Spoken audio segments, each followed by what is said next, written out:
আসসালামু আলাইকুম। Smart government job বিডির পক্ষ থেকে আপনাদের স্বাগত। বাংলাদেশ সরকার কর্তৃক যে কয়টি স্মার্ট প্রজেক্ট হাতে নিয়েছে তার মধ্যে ফ্যামিলি কার্ড অন্যতম। বাংলাদেশের প্রত্যেকটি ফ্যামিলির একটি করে কার্ড সরকার হতে দেওয়া হবে। তো এই ফ্যামিলি কার্ড কীভাবে আবেদন করবেন এবং আবেদন করার জন্য কি কি কাগজপত্র আপনাদের সাথে রাখতে হবে আজকে আমি সমস্ত কিছু আপনাদের জানিয়ে দেব এবং ফ্যামিলি কার্ডে আপনারা কি কি সুবিধা ভোগ করবেন তাও জানিয়ে দেওয়া হবে। তো আপনারা যদি আমার চ্যানেল নতুন হয়ে থাকেন তাহলে এখনই smart government job BD YouTube চ্যানেলটি সাবস্ক্রাইব করুন এবং বেল আইকনে ক্লিক করে রাখুন যেন এই ধরনের গুরুত্বপূর্ণ ভিডিও সবার আগে আপনি দেখতে পান।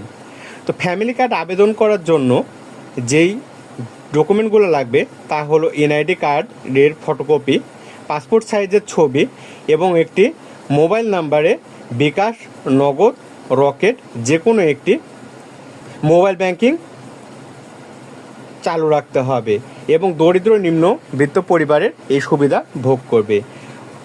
এই কার্ড থাকলে আপনি যে যে সুবিধা ভোগ করবেন তা হলো মাসিক ভাতা, মানে প্রতি মাসে 2000 থেকে 2500 টাকা ভাতা আপনি পেয়ে থাকবেন এই কার্ডের মাধ্যমে।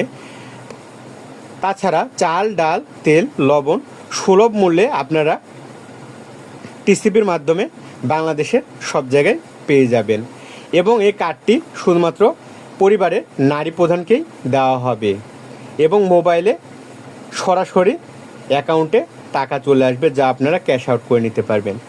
আবেদনটি যেভাবে করবেন কিছুদিনের মধ্যে তথ্য সংগ্রহকারী আপনাদের বাসায় যাবে, তাই এই তথ্য সংগ্রহকারী আপনার বাসায় যাওয়ার আগে সমস্ত কাগজপত্র সঠিকভাবে রাখুন যেন আবেদন করার সময় কোনো প্রকার ডকুমেন্ট মিস না হয়ে যায় এবং আবেদনটি সঠিকভাবে সম্পন্ন হয় এবং আপনারা ফ্যামিলি কার্ডের সুবিধা ভোগ করতে পারেন।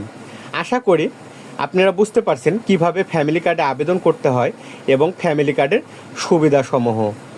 ভিডিওটি যদি ভালো লাগে তাহলে লাইক, কমেন্ট, সাবস্ক্রাইব করবেন এবং আপনার পরিচিতজনকে ভিডিওটি শেয়ার করে দেখার সুযোগ করে দিন।